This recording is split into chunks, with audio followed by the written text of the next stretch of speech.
16-year-old Esther is one of the lucky few among deaf children in Egypt able to receive a good education despite financial and social obstacles.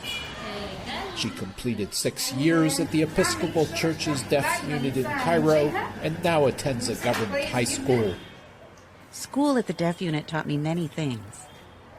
The government school is not as good. At the deaf primary school, students learn the basics, gaining knowledge they will need to communicate with other people, overcome prejudice in society, and contribute productively. The children learn reading and writing from an academic perspective, and then they learn a skill so they can earn a living and not depend on society. Many of Egypt's 5 million deaf people come from poor and rural areas and have uneducated parents who are unable to speak to their deaf children.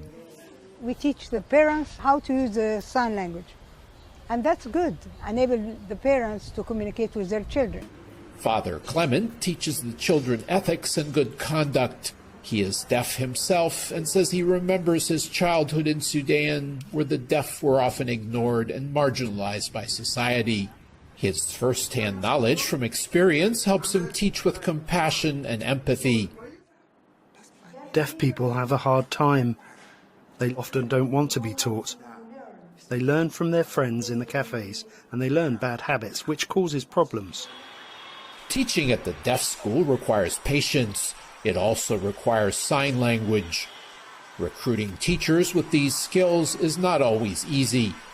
Another stumbling block, in 2020, the COVID-19 pandemic forced the school to close the boarding section.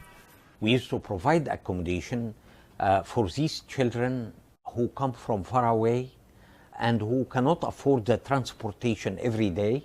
But now, because of the pandemic, we were not able to bring them close to each other because this increased the risk of being infected with the virus.